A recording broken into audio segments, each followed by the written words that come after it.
Screen दिख रही है?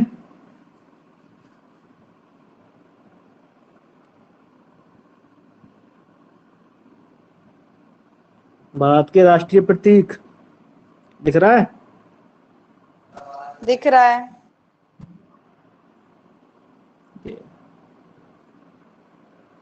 आज करते हैं भारत के राष्ट्रीय प्रतीक। अगर भारत के राष्ट्रीय प्रतीकों की बात करें, राष्ट्रीय ध्वज आप सब जानते हो, तिरंगा। राष्ट्रगान जनगण मन। राष्ट्रगीत वंदे मातरम। राष्ट्रगान और राष्ट्रगीत दोनों को 24 जनवरी 1950 को स्वीकार किया। राष्ट्रीय चिन्ह अशोक स्तंभ। राष्ट्रीय पंचांग शक संवत 22 मार्च 1957 को स्वीकार हुआ। राष्ट्रीय पशु बंगाल टाइगर 1973 से, इससे पहले शेर था। राष्ट्रीय पक्षी की बात करें तो वो मोर है। राष्ट्रीय पुष्प कमल। राष्ट्रीय नदी गंगा। राष्ट्रीय खेल हॉकी। वृक्ष बरगद। राष्ट्रीय फल आम। राष्ट्रीय ग्रंथ गीता। राष्ट्रीय पुरस्कार भारत रत्न। राष्ट्रीय मुद्रा रुपया। स्मारक लाल किला। नारा सत्यमेव जयते। राष्ट्रीय जलीय जीव गंगा डॉल्फिन मछली, कहीं कहीं गंगे या डॉल्फिन भी होता है नाम, दोनों एक ही बात है। राष्ट्रीय पोशाक जोधपुरी कोट। राष्ट्रीय मिठाई जलेबी। और राष्ट्रीय विरासत पूछ लिया जाता है तो राष्ट्रीय विरासत है एशियाई हाथी। ये तो हो गए ये राष्ट्रीय प्रतीक। अब इनके बारे में क्वेश्चन, डायरेक्ट क्वेश्चन कम आते हैं, अगर आएंगे भी तो यहाँ नीचे से आएंगे। राष्ट्रीय जलीय जीव पूछा जा सकता है। राष्ट्रीय विरासत पूछी जा सकती है। राष्ट्रीय, और उसके अलावा और कुछ राष्ट्रीय पूछना, डायरेक्ट क्वेश्चन नहीं पूछेगा, उसके जहां से क्वेश्चन पूछेगा उसके बारे में हम एक एक के बारे में विस्तार से पढ़ेंगे। सबसे पहले बात करते हैं राष्ट्रीय ध्वज की। राष्ट्रीय ध्वज क्या है? क्या है राष्ट्रीय ध्वज? तिरंगा। तिरंगा। तिरंगा, वेरी गुड। इस तिरंगे को संविधान सभा ने कब अपनाया था? हमने पढ़ा था जब संविधान सभा में पढ़ रहे थे। 22 जुलाई 1947 को संविधान सभा ने एक झंडे को राष्ट्रीय ध्वज के रूप में अपनाया, हमने पढ़ लिया था। क्वेश्चन यहां से बनते हैं, एक क्वेश्चन तो यहां से बनता है कि संविधान सभा ने कब अपनाया। राष्ट्रीय ध्वज क्या है क्वेश्चन कभी नहीं आएगा। संविधान सभा ने कब अपनाया पूछा जा सकता है। उसके अलावा डिजाइन किसने दिया? डिजाइन दिया था इसका पिंगली वेंकैया, क्वेश्चन पूछा जा सकता है। अब अगर बात करें राष्ट्रीय ध्वज की, तो राष्ट्रीय ध्वज जो तिरंगा है, ये जो आप तिरंगा दिख रहा है आपको स्क्रीन पे, दिख रहा है क्या? दिख रहा है। ओके। तिरंगे के ऊपर लिखा हुआ है 3x चौड़ाई, इसका मतलब पता है?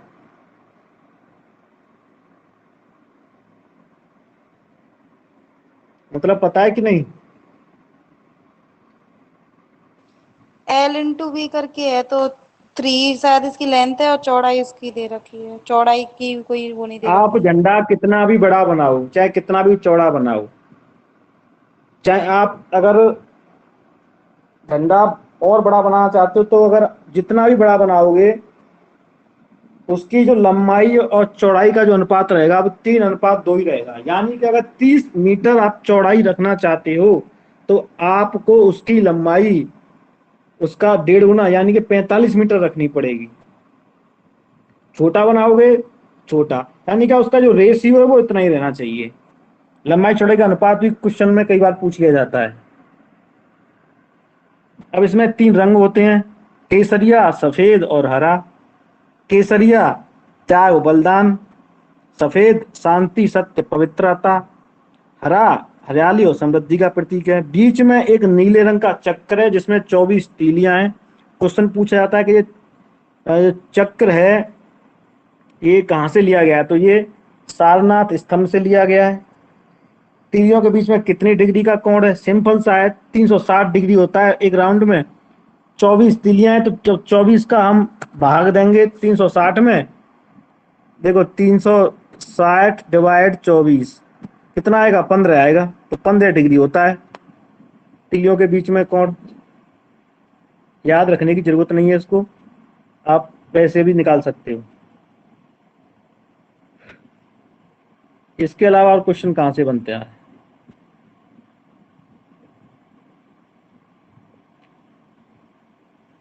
इन तीलियों का या इस चक्र का मतलब क्या है?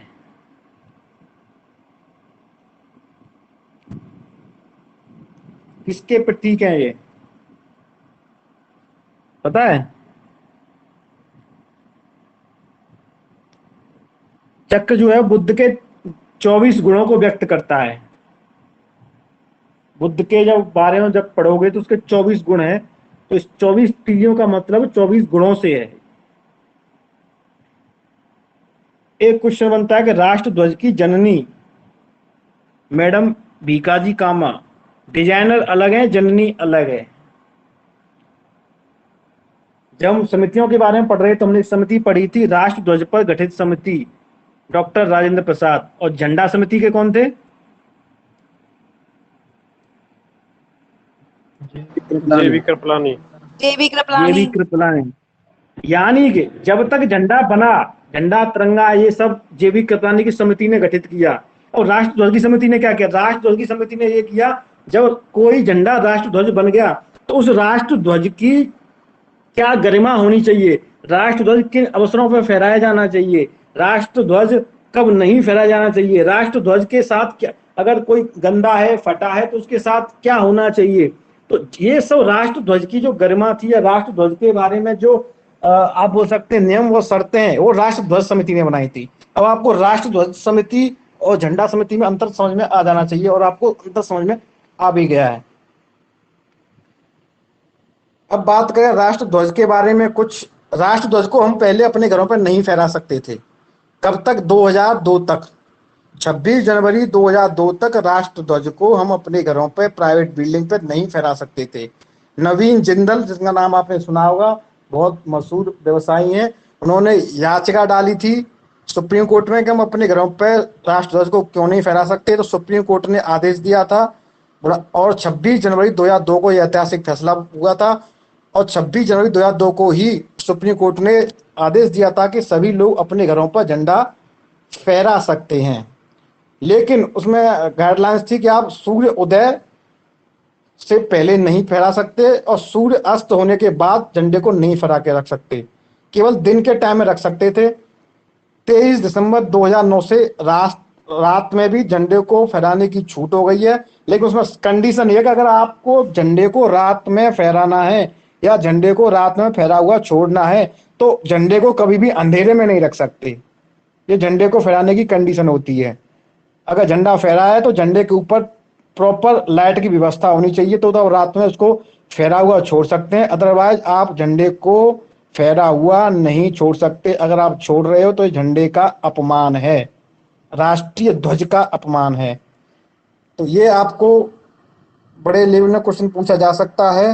अदरवाइज आपको जानकारी के लिए चीजें बेहद जरूरी है, झंडे को कब से कब तक, अगर आपको झंडा कहीं फहरा रहे हो और उसके उस जगह पर पर्टिकुलर लाइट की व्यवस्था नहीं है तो उस झंडे को सूर्य अस्त होने से पहले उतार देना चाहिए। समझ में आया? हाँ। आ गया। तो वही इसकी डिजाइनिंग। अब इसमें क्वेश्चन का क्या बनते हैं? राष्ट्र ध्वज की डिजाइन किसने की है? पिंगली वेंकैया। संविधान सभा ने इसको कब अपनाया? 22 जुलाई 1947।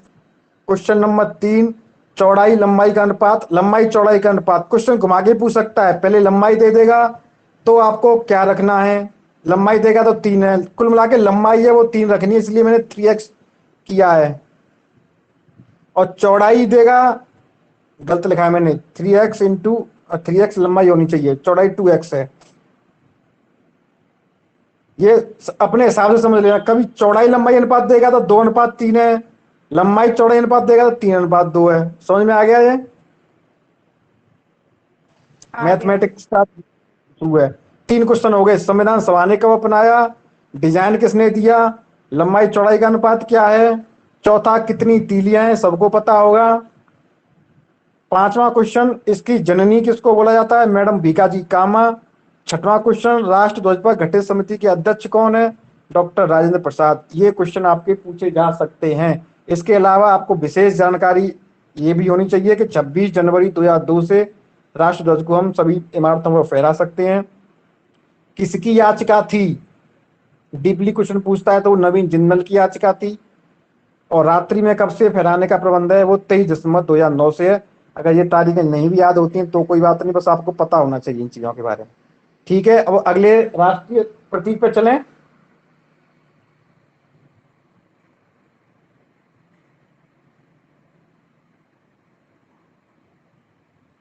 ओके, अगला राष्ट्रीय प्रतीक, हाँ अगला राष्ट्रीय प्रतीक से पहले ये है अशोक का सारनाथ में स्तंभ। जो आपको चक्र दिखाई दे रहा है ना, जो राष्ट्र ध्वज में जो चक्र है वो यहां से लिया गया है, इस जगह से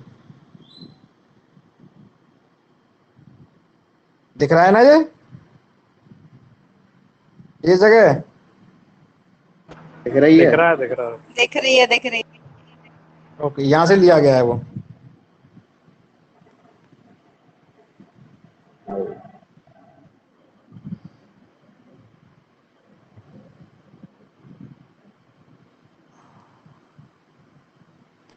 अब चलते हैं अगले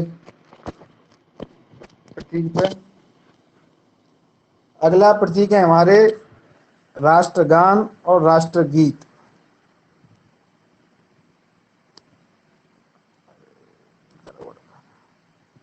ये देखो दिख रही है स्क्रीन पे राष्ट्रगान और राष्ट्रगीत।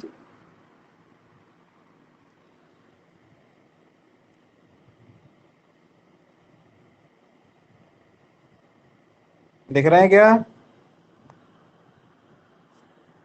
ओके, तो राष्ट्रगान और राष्ट्रगीत दोनों किस दिन स्वीकार किए संविधान सभा ने? जिसको आवाज आ रही हो वो अपना माइक ऑन करके बताए। राष्ट्रगान और राष्ट्रगीत दोनों संविधान सभा के द्वारा किस तारीख को स्वीकृत हुए थे? 24 जनवरी 1950। तारीख को याद रखने के लिए आप बोल सकते हो 26 जनवरी से 2 दिन पहले, जिस दिन संविधान सभा अंतिम दिन बैठी थी। 3 फैक्ट आपको याद हो जाएंगे एक साथ।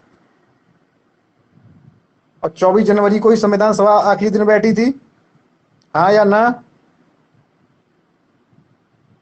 हाँ। हाँ। तो दोनों को, राष्ट्रीय गीत और राष्ट्रगान को, दोनों को उसी दिन अपनाया गया था।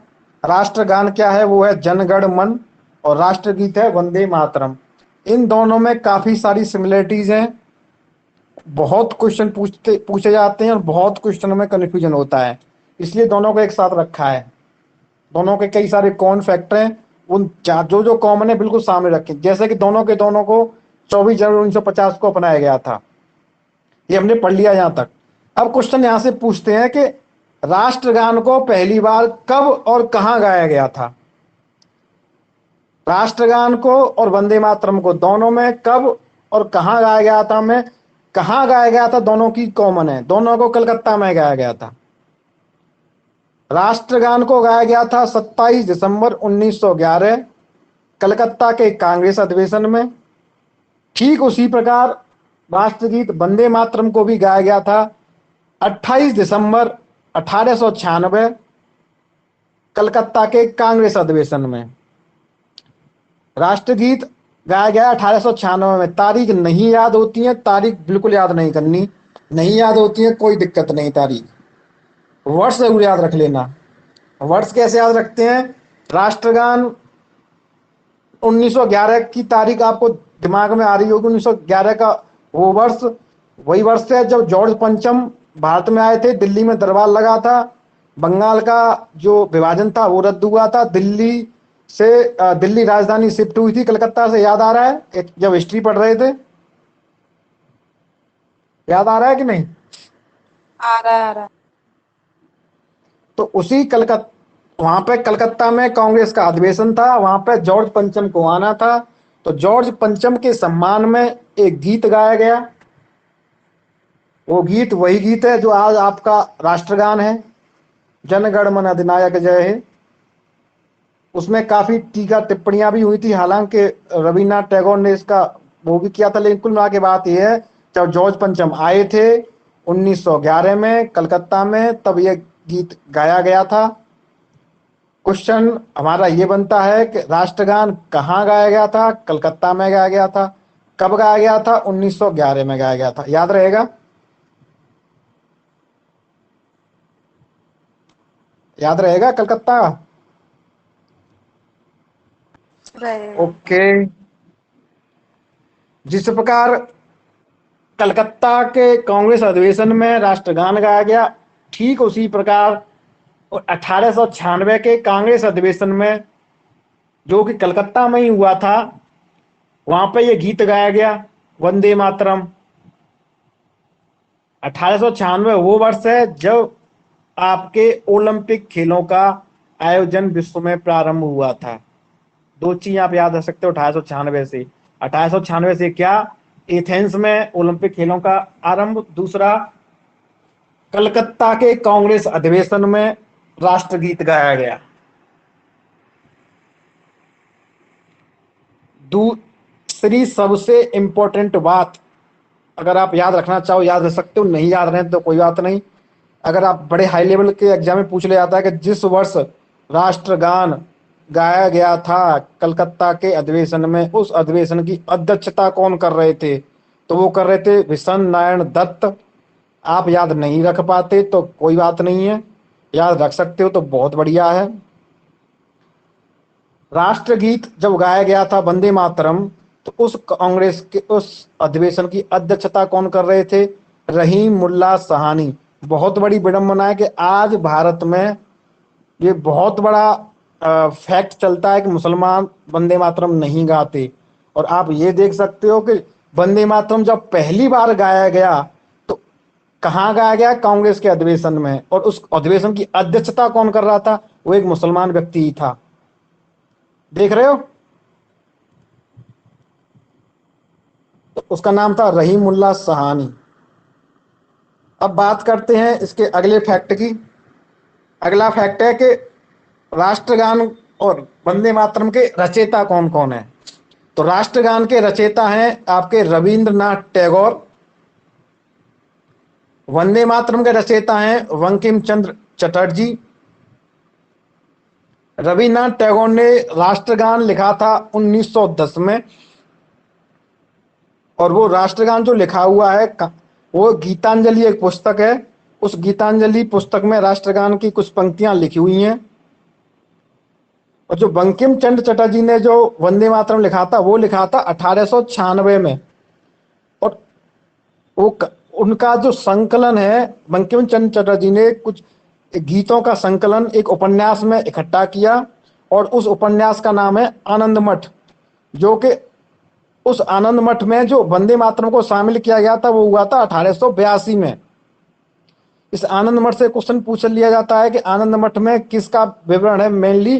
तो सन्यासी विद्रोह का विवरण है। सन्यासी विद्रोह हुआ था 1871 में। उस सन्यासी विद्रोह का विवरण उन्होंने आनंद मठ में लिखा, और उस आनंद मठ में ही कुछ गीत लिखे हुए हैं।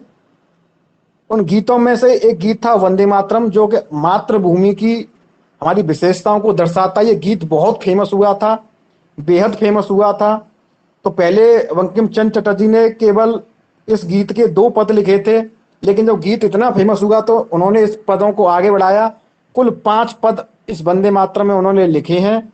और ये गीत इतना अच्छा लगा था लोगों को, इसीलिए कांग्रेस के राष्ट्रीय अधिवेशन 1896 में इस गीत को गाया गया था। समझ में आ रहा है? बंकिम चंद्र चटर्जी ने गीत को लिखा है 1876 में। गीत शामिल हो रहा है उपन्यास आनंद मठ में 1882 में। अगर आपसे पूछा जाता है आनंद मठ कब 1882 करना 1896, तो मैंने आपको इसलिए बता दिया क्योंकि वंदे मातरम उन्होंने एक अलग से पन्नों पे लिखा था 1896 में। आनंद मठ 1882, और आनंद मठ में किसका विवरण है? वह सन्यासी विद्रोह का। अब लौटते हैं राष्ट्रगान पे। राष्ट्रगान गुरु रविन्द्रनाथ टैगोर ने लिखा 1910 में गीतांजलि पुस्तक में। उसके बाद 1911 में इस राष्ट्रगान को गाया गया कलकत्ता के अधिवेशन में। 1912 में जब गाया गया तो बड़ा बेहद अच्छा लगा, जॉर्ज पंचम वगैरह सबको अच्छा लगा ये गाना। तो इस गान को तत्वबोधिनी नामक पत्रिका में भाग्य विधाता, भारत भाग्य विधाता नामक से इसको प्रकाशित किया गया था। यानी कि जो आज अब आपसे पूछा जाता है कि राष्ट्रगान क्या है, तो आप बोलते हो जन गण मन, भारत भाग्य विधाता नहीं बोलते। लेकिन जो तत्वबोधिनी पत्रिका में इसको छापा गया था तो उसका हेडिंग दिया गया था भारत भाग्य विधाता, और उसके नीचे पूरा गान लिखा हुआ था, जन गण मन अधिनायक जय भारत भाग्य विधाता। पूरा राष्ट्रगान उस पत्रिका में लिखा हुआ था, उसकी हेडिंग थी भारत भाग्य विधाता। लेकिन आज क्या हेडिंग है इस गाने की पूरे की? आज इस गीत को अगर छोटे रूप में बोला जाए आपका राष्ट्रगान क्या है, तो आप क्या बोलते हो? जनगण मन। यस, तो जनगण मन हेडिंग तब नहीं था, तत्वबोधिनी जो पत्रिका में छपा था उसका हेडिंग क्या था? भारत भाग्य विधाता। पूछ लिया जाता है तत्वबोधिनी पत्रिका में किस हेडिंग से छपा था? जनगण मन, और कई सारी हेडिंग दे दी जाएंगे उसमें, तो उसका हेडिंग थी भारत भाग्य विधाता। या क्वेश्चन क्या पूछा जाएगा कि जो राष्ट्रगान है वो उसका प्रकाशन किस पत्रिका में हुआ था? तत्वबोधिनी पत्रिका में। और वंदे मातरम का प्रकाशन किस में हुआ है? वंदे मातरम का प्रकाशन किस में हुआ है? आनंद मठ, आनंद मठ। यस, आनंद मठ। यहां तक समझ में आ रहा है ना? हाँ। ओके। अब क्वेश्चन पूछा जाता है इनकी भाषा से रिलेटेड कि जब, हाँ एक चीज छूट गई, यही बता देते हैं फिर। गुरु रविन्द्रनाथ टैगोर ने जनगण मन 1910 में लिखा गीतांजलि पुस्तक में। 1910 के बाद आई 1911। 1911 में इस जनगण गण को गाया गया कलकत्ता के कांग्रेस के अधिवेशन में। 11 के बाद आई 12। 12 में ये गीत तत्वबोधिनी पत्रिका में भारत भाग्य विधाता नामक शीर्षक से छपता है, और छपने के बाद बहुत पॉपुलर होता है। पॉपुलर होने के बाद अगले ही साल 12 के बाद आई कौन सी साल? 1913। 1913 में गुरु रविन्द्रनाथ टैगोर को नोबेल पुरस्कार मिला, और किसके लिए मिला? वो मिला था गीतांजलि पुस्तक के लिए। पूछ लिया जाता है गुरु आपके राष्ट्रगान के रचयिता रविन्द्रनाथ टैगोर को नोबेल पुरस्कार कब और किसके लिए मिला? 1913 में मिला। और किसके लिए मिला? किसके लिए मिला नोबेल पुरस्कार? गीतांजलि पुस्तक के लिए। यस। गीतांजलि का मतलब क्या होता है? गीतांजलि, गीत प्लस अंजलि, यानी कि गीतों का संकलन। तो जो गीतांजलि जो पुस्तक है उसमें बहुत सारे गीत लिखे हुए हैं। ठीक है,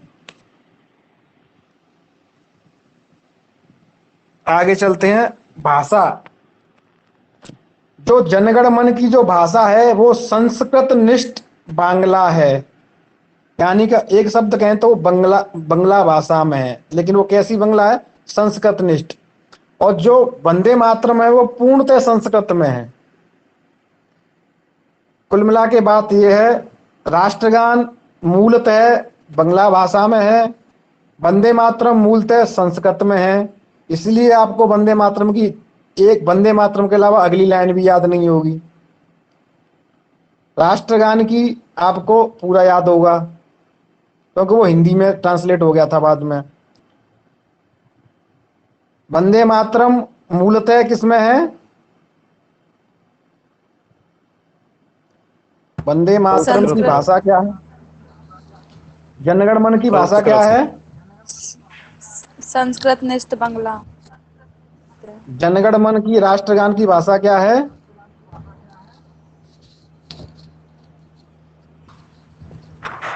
संस्कृतनिष्ठ बांग्ला। बांग्ला, गुड।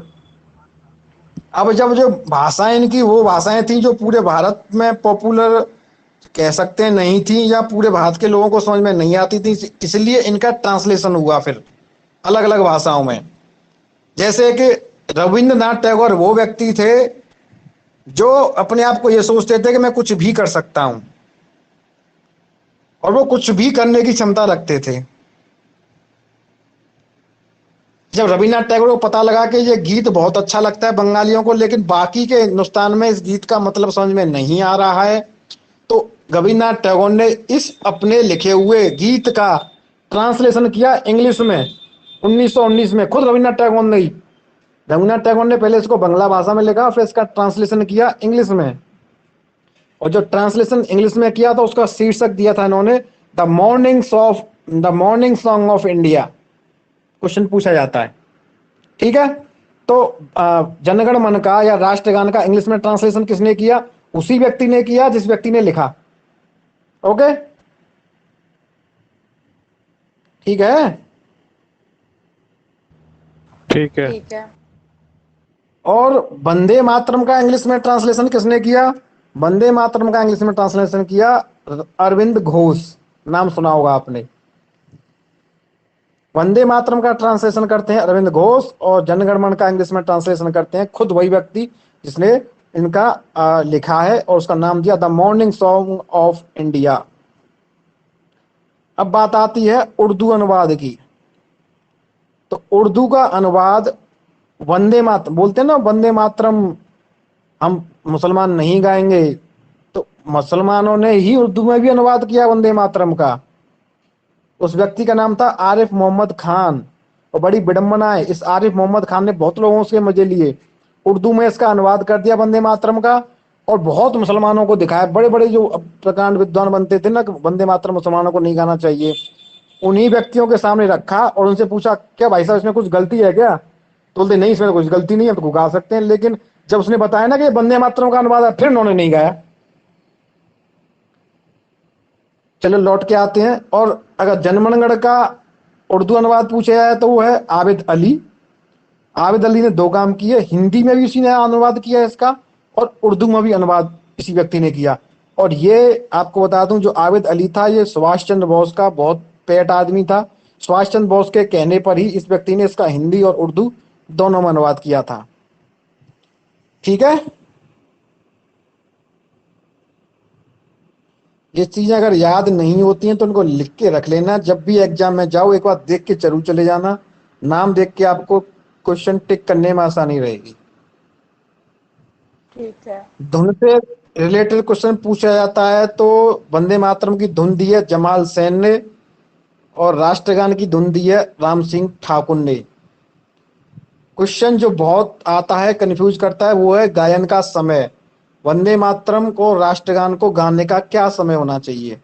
तो जो राष्ट्रगान है आपको ज्यादातर लोगों को पता होगा 52 सेकंड। वंदे मातरम का अभी जो आप पढ़ रहे हैं मोस्टली को नहीं पता होगा, तो वंदे मातरम को गाने का समय है वो है 65 सेकंड।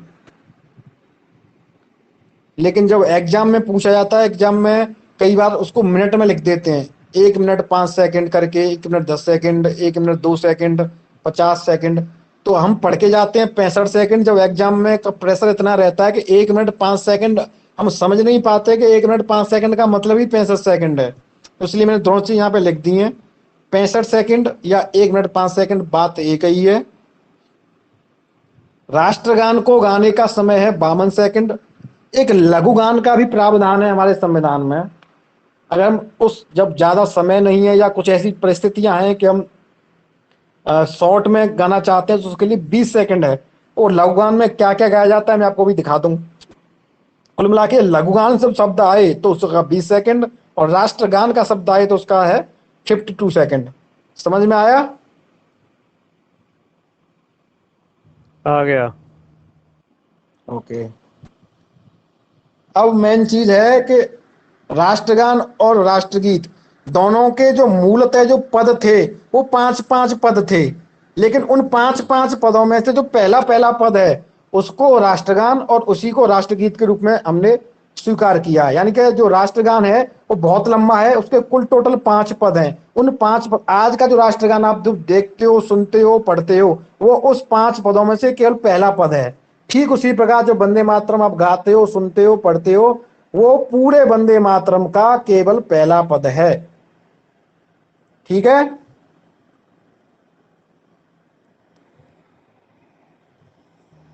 ठीक है। आगे बढ़े। एक चीज और राष्ट्रगान से मेन संबंधित कभी क्वेश्चन एग्जाम में पूछ लेता है कि राष्ट्र अपना जो राष्ट्रगान है, जो स्वीकृत राष्ट्रगान है, उसमें कितनी लाइन है? उसमें 13 लाइन है। Okay, okay. अब क्वेश्चन वहां से जहां से आपको जानना जरूरी है। पहली बात, क्वेश्चन पूछा था जनगणमन, आपको पढ़ा होगा, सुना होगा, देखा होगा। अगर आपसे क्वेश्चन पूछ लिया जाए कि जनगण मन में सबसे जो गान है जनगण मन, उसमें कई सारे प्रदेशों का उल्लेख है, तो सबसे अंत में किस प्रदेश का उल्लेख है, बता सकते हो? इस जनगण मन अधिनायक जय, भारत भाग्य विधाता, पंजाब, सिंध, गुजरात, मराठा, द्राविड़, उत्कल, ऐसे करके बहुत सारे प्रदेश हैं, तो उसमें सबसे लास्ट में कौन से प्रदेश का नाम आया है? नहीं बता पाओगे, क्वेश्चन अचानक से आ जाएगा तो बहुत सोचना पड़ जाएगा। या ऐसी प्रकार सबसे पहले किस प्रदेश का नाम आया है? तो सबसे पहले प्रदेश का नाम आया है वो है पंजाब, और जिस प्रदेश का नाम सबसे अंत में आया है इस गान में, उसका नाम है बंगाल। जैसे आप गाना गाओ या आप गाना ना भी गाओ, गाने को देखना चाहो तो ये देखो, ये देखो, दिख रहा है स्क्रीन पे? जनगण मन अधिनायक जय, भारत भाग्य विधाता, सबसे पहले आता है पंजाब, फिर है सिंध जो पंजाब का, जो कि आज के पाकिस्तान का प्रांत है, गुजरात, मराठा यानी कि महाराष्ट्र, द्राविड़, द्राविड़ यानी कि आपका कर्नाटक, उत्कल यानी कि आपका उड़ीसा, बंग यानी कि बंगाल। सबसे पहले है पंजाब और लास्ट में क्या है? बंगाल। ठीक है साहब? ठीक है। ठीक है। अब आते हैं उसी स्क्रीन पे जहां पे थे। तो ये वो चीज है कि राज्यों का उल्लेख सबसे पहले पंजाब का उल्लेख है और सबसे लास्ट में बंगाल का उल्लेख है। आई थिंक समझ में आ गया होगा। राष्ट्रगान का ये एक फैक्ट ये है कि राष्ट्रगान के जो रचयिता हैं गुरु रविंद्रनाथ टैगोर, उन्होंने भारत के राष्ट्रगान को रचने के साथ साथ उनके पास ख्याति है, दुनिया का एकमात्र व्यक्ति जिसने 2 देशों का राष्ट्रगान लिखा है। पहला है भारत, दूसरा है बांग्लादेश। और उस बांग्लादेश का राष्ट्रगान का नाम क्या है? आमार सोनार बांग्ला। आपको कई को पता होगा, कईयों को नहीं पता होगा। एक और चीज, गुरु रविंद्रनाथ टैगोर ने श्रीलंका के राष्ट्रगान को लिखने में भी हेल्प की थी। हालांकि वो उन्होंने नहीं लिखा, लेकिन उन्होंने हेल्प की। ऑफिशियली उन्होंने 2 देशों का राष्ट्रगान लिखा है, भारत और बांग्लादेश। ठीक, आगे बढ़े।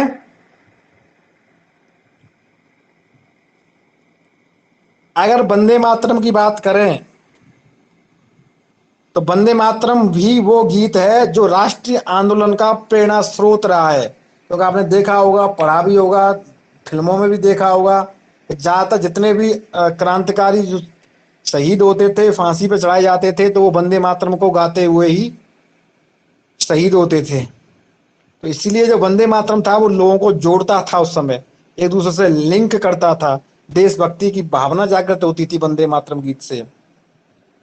और आज के दिन भी आकाशवाणी या दूरदर्शन के जितने भी कार्यक्रम प्रारंभ होते हैं सुबह सुबह, जब आपकी आंखें भी नहीं खुलती, जब दूरदर्शन या आकाशवाणी अपना प्रसारण स्टार्ट करते हैं तो उस प्रसारणों का प्रारंभ आज भी वंदे मातरम के साथ ही प्रारंभ होता है। आपको कितनों को पता था ये बात? पता था किसी को? नहीं पता हो। अब मेन चीज कई बार पूछ ली जाती है आपके एग्जाम में, 14 और 15 अगस्त की जो मध्य रात्रि थी ना, जब देश को पावर ट्रांसफर होने वाली थी, उस पावर ट्रांसफर की जो उसमें संविधान सभा बैठी थी, तो जिस दिन पावर ट्रांसफर होने वाली थी उस दिन संविधान सभा ने अपनी बैठक जो प्रारंभ की थी, तो बैठक प्रारंभ होने से पहले वंदे मातरम गाया, और जब बैठक समाप्त हुई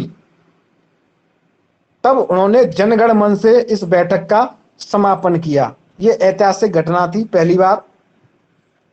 उसके बाद ये परंपरा टूटी। 1992 से ये परंपरा पुनः आरंभ हुई है कि जब आप संसद के सत्र स्टार्ट होते हैं ना, इस साल में संसद के 3 सत्र होते हैं, अभी हम जब आगे पढ़ेंगे तो बताएंगे कौन कौन से सत्र होते हैं। तो सत्र समापन हो जाता है, जैसे कोई जुलाई में या अगस्त में सत्र खत्म हो गया, फिर शीतकालीन सत्र स्टार्ट होगा। तो जो अगला जैसे अभी जो शीतकालीन सत्र जब भी स्टार्ट होगा, अखबारों में समाचार में पढ़ोगे कि शीतकालीन सत्र आरंभ होने वाला है, तो हर सत्र का जो प्रारंभ होता है वो वंदे मातरम के साथ स्टार्ट होता है, और जब सत्र को राष्ट्रपति समापन करते हैं तो उस समापन होता है राष्ट्रगान के साथ। वेरी इंपॉर्टेंट है। ये परंपरा 1992 में आरंभ हुई और आज तक चली आ रही है। पूछ लिया जा सकता है कि सत्र का प्रारंभ में क्या गाया जाता है? वंदे मातरम गाया जाता है, और समापन में क्या गाया जाता है? जनगण मन गाया जाता है, राष्ट्रगान गाया जाता है। ठीक है। कभी भी आप टीवी में जब भी सत्र का आरंभ हो ना, दूरदर्शन पे दूरदर्शन नहीं, 2 चैनल आते हैं, एक राज्यसभा और एक लोकसभा, तो कोई भी चैनल ऑन करके देख लेना। जब भी सत्र स्टार्ट हो तो वहां वंदे मातरम से स्टार्ट होगा, और जब भी सत्र का समापन हो, कभी मौका मिले जिंदगी में देखने का, तो उसका समापन जनगण मन राष्ट्रगान के साथ ही होगा। तो ये तो कुछ फैक्ट थे राष्ट्रगीत और राष्ट्रगान के ऊपर। उम्मीद करता हूं आपके समझ में आ गए होंगे।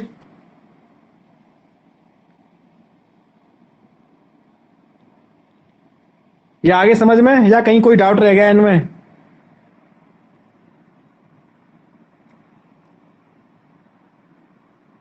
ओके, ये देखो, ये आपका राष्ट्रगीत वंदे मातरम दिख रहा है। वंदे मातरम सुजलाम सुफलाम मलय शीतलाम सस्य श्यामलाम मातरम वंदे मातरम शुभ्र ज्योत्सनम पुलकित नामिनी पुलकित शुभ्रम शोभिनमी सुहासिनीम सुमधुरभाषिणीम सुखदाम वरदाम मातरम वंदे मातरम वंदे मातरम। इसको गाने का कितना समय है? जल्दी से कमेंट करके बताओ। 65 सेकंड। 65 सेकंड। ओके, ये वंदे मातरम का कौन सा पद है? पहला। कुल कितने पद हैं?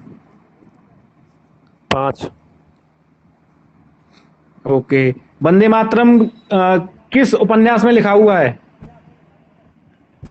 आनंद मठ।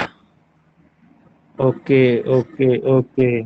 दूरदर्शन और आपके जो आकाशवाणी होती है, उनका प्रारंभ किस किस से होता है? वंदे मातरम से या राष्ट्रगान से? वंदे मातरम से। वंदे मातरम से प्रारंभ, राष्ट्रगान से। चीज को एक बार और देखना, पढ़ना है, उन चीजों को दिमाग में कलेक्ट करना। अब आगे बढ़ते हैं। ये दिख रहा है जनगण मन? हाँ। कितना समय है इसको गाने का? 52 सेकंड। ओके, किसने की इसकी रचयिता? रचना किसने की इसकी? रवीन्द्रनाथ टैगोर। रवीन्द्रनाथ टैगोर। रवीन्द्रनाथ किस टैगोर। पुस्तक में, किस पुस्तक में है? तत्वबोधिनी। तत्वबोधिनी में नहीं है। तत्वबोधिनी में केवल एक तत्वबोधिनी एज लाइक आज अखबार, दैनिक जागरण, अमर उजाला। तत्वबोधिनी वो अमर उजाला भी, अमर उजाला रोज छपता है।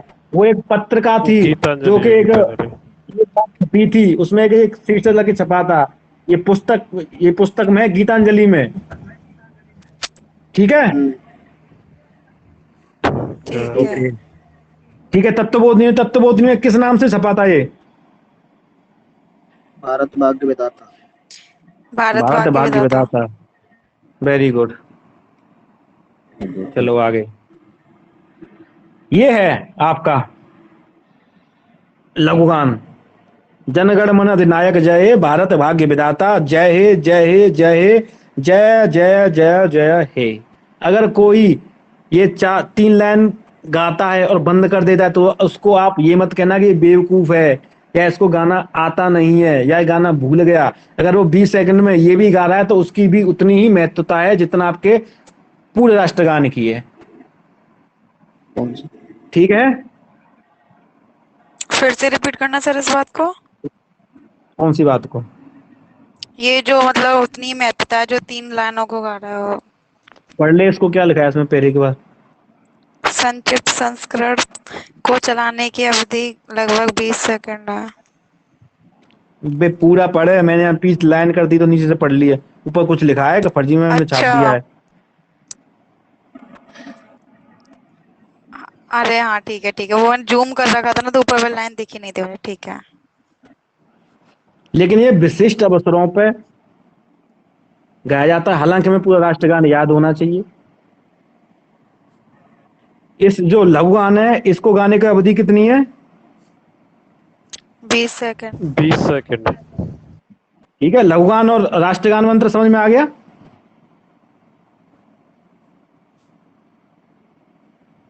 आगे चलें। आगे और पढ़ना है, क्लास यहीं बंद करें?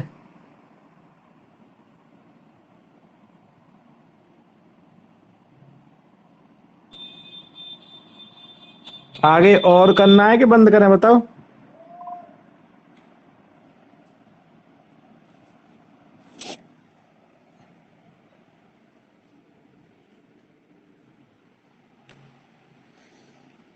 चलो आज की क्लास यहीं खत्म करते हैं, बाकी के को देखेंगे अगली क्लास में। ठीक है। ठीक है।